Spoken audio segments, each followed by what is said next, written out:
All right, so here we are with the final screencast or screencast. I'm gonna have to split it into two. It's kind of long. What I did was the Prezi is the initial part of that last third of chapter 24, about 757 to 761 or so, and then there is a part at the end of chapter 24 that is about the international economy after World War One. So it does get a little bit different. So hopefully, doesn't kind of that change at the end doesn't hurt anybody's understanding. I don't think it should. Wasn't intended to. Alright, let's play some piano for kids, right? We'll do Gallagher, we'll Satin Down. Satin Down was written in the 50s, by the way, but Duke Ellington's a 20s guy as far as I'm concerned. So played a little Satin Down. Theodore wasn't really interested though.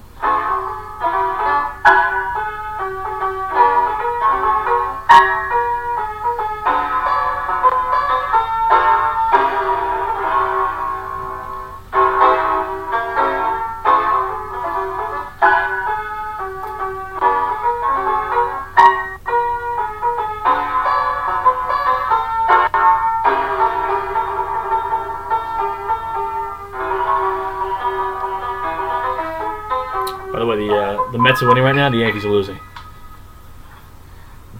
In case you're curious, just saying. All right, back to the history. So, action, reaction, revolution, and counter-revolution. Generally, the way I always see history is in these, and most history actually is in these frames of mind. But a couple things that we should look to are really the counter-revolutionary part of this era, because we've seen in some of the early screencasts, we've seen the changes that have occurred already. It's now a matter of looking at those groups, those individuals who want to see that change reversed or countered. Nativism is not a new concept. It's been here a very, very long time. We've seen it throughout all of American history. In some cases, it's flared up a little more in the 1840s with the Irish, German, and Chinese immigrants that came to the United States, and then became what's known as the old immigrants. And then after 1890, with the more newly arriving immigrant groups from Southern and Eastern Europe, and termed new immigrants conveniently. But just, something I've told my class, Mr. Spaldino said something similar to his groups. But since we're all looking at this, the reality is, guys, you've had three progressive presidents, right? In Teddy Roosevelt, Lee Marriott Taft, and Woodrow Wilson, who've tried to change and have changed a lot. Okay, their mentality has changed a lot of what the executive branch does and will do. And Wilson is still forwarding that type of thing, but World War One does get in the way, and I think people are tired. They're just tired. And this is what this quote from Walter Lippmann, who's a very famous journalist at this during this era, says. Basically, Warren Harding was elected not because he was going to continue these types of behaviors, not because he was really had this high ideal. In fact, it was really because they kind of figured he was more of a do-nothing kind of a guy, and he would really back off from the things that have been going on with the previous three presidents. And so, he was elected because people's public spirit was exhausted, is an appropriate quote in that case. So what I did, and I'll put this Prezi up separately so you guys can read through some of the stuff at your leisure. What I did was I took from this website I found. I'll have to throw it up too, but it's a timeline history, and it goes through. It's .org. It's a good site. It goes through a lot of the immigration policies and things like that from the earliest part of American history throughout to the modern period. I took the period from about 1890 or so, maybe a little bit earlier. Now 1880s, because it was Chinese Exclusion Act was in there, to where we are in history, just to kind of give us some claims. So, I took, it's probably about a dozen or so numbers here. That's why I said I'll put it up separately. You can read them also. But I basically just took from there, added my own thoughts from it as well as we were going through that. But there's certain things we want to remember here. Is the 1882 Chinese Exclusion Act excluded Chinese immigration, yes, but also excluded Chinese citizenship. I think a lot of people forget that. And when the government comes in and says to a group of, an entire ethnic group, that we're not going to grant you citizenship Especially, remember, go back to African Americans for a moment, and that Dred Scott is saying you're not citizens, and then the 14th Amendment does say you're citizens, and not just for African Americans but for all. This act, in a way, does take away that freedom that the 14th Amendment is supposed to provide.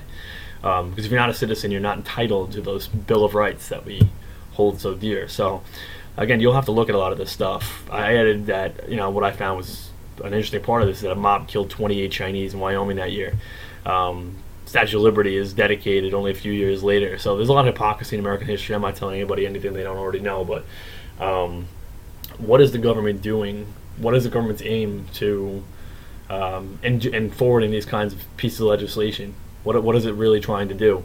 And what is the national interest here? Because that's what it comes down to. If Congress moves based on national interest, what is the nation's interest right now? If these are the laws it's creating. So this is, it's not lawful to import unskilled aliens from overseas as laborers. Number 2, right? A third one, again, restricting even further based on, whether or not they have the money to even to be here in the United States. Or to make it in the United States, whatever have you. 1892, a little bit bigger. I wanted to emphasize that Ellis Island's opening right now in New York, right? Establishing that women cannot travel alone, must be met by a man, or you will be deported.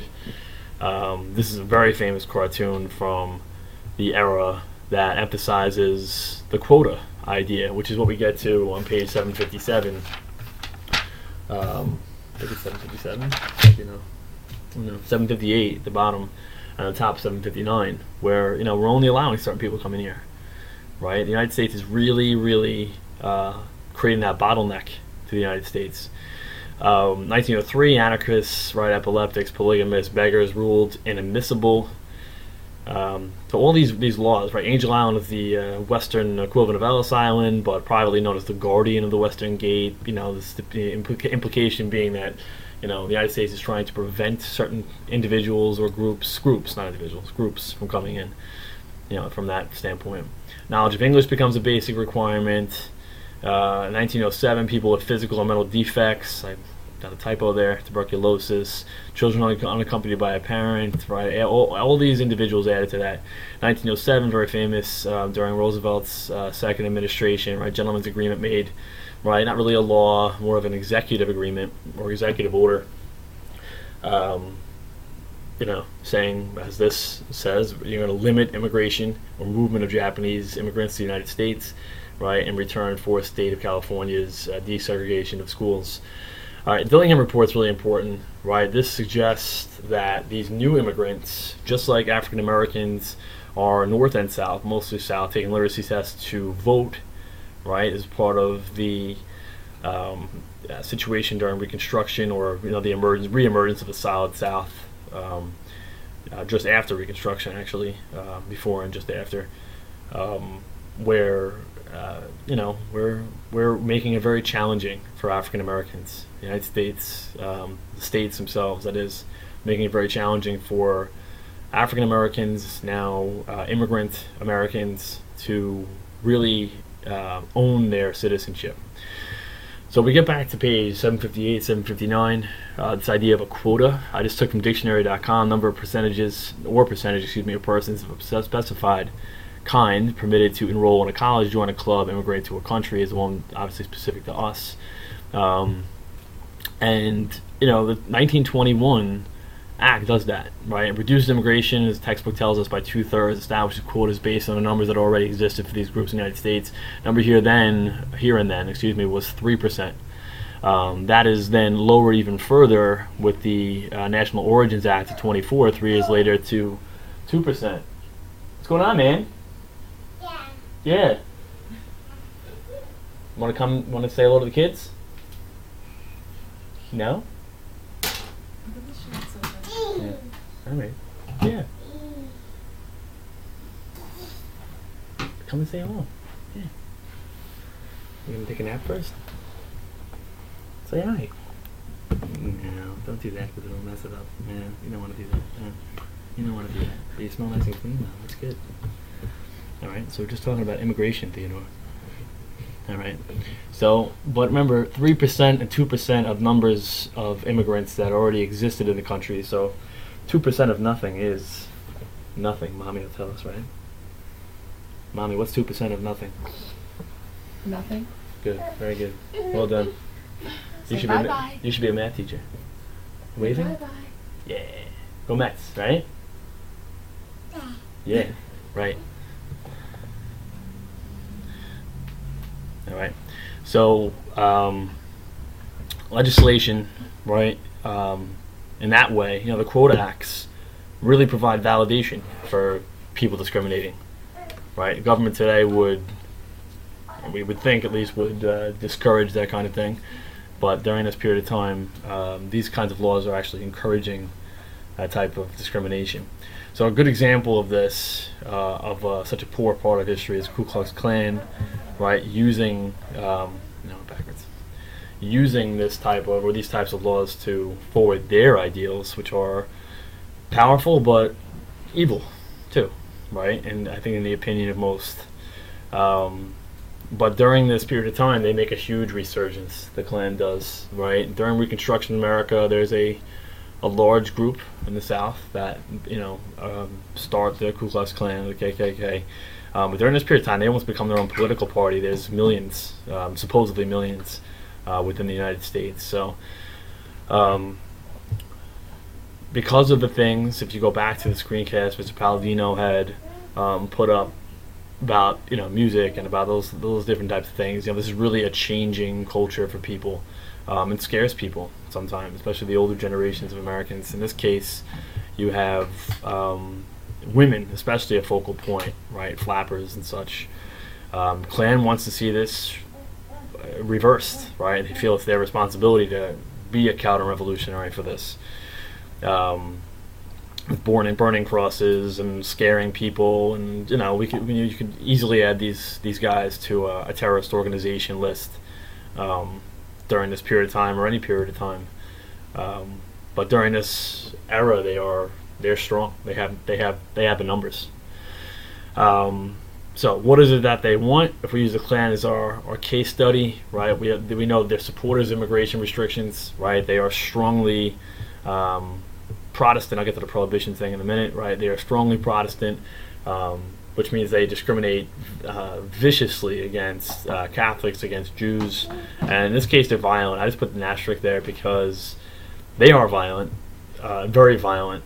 Not all groups are violent in their behaviors, although we just saw from 1882, the same year as the Chinese Exclusion Act, you had murders of over 24 innocent Chinese immigrants to this country. So, it's not that they're the only ones, but they are organized. They are organized and violent, and there is a difference. So prohibition, and I just took two images. There's so many images, guys. You go to Google and just search prohibition, you're gonna get a ton of images like this. But I picked one that has people against prohibition of alcohol, and that is the sale, manufacture, and consumption of alcohol. And you have people that are, I'm sorry. All right, so, and people that are for it, of course. And let's just go to that picture first. Right, then you have in this group mostly women who are generally seen as the victims of alcoholism. Women and children, that is. You have men who are abusive, and alcohol generally gets the blame for that, rightly or wrongly, fairly or unfairly. But prohibition is officially the banning of alcohol production, consumption, and sale as a way of reforming society. So again, it's counter-revolutionary, right? If people are looking at women, especially young women, smoking cigarettes, drinking alcohol, driving around in cars with guys at young ages, shorter skirts, now they can vote, and so on and so forth, people do want to pin the blame on something, and in this way, they feel that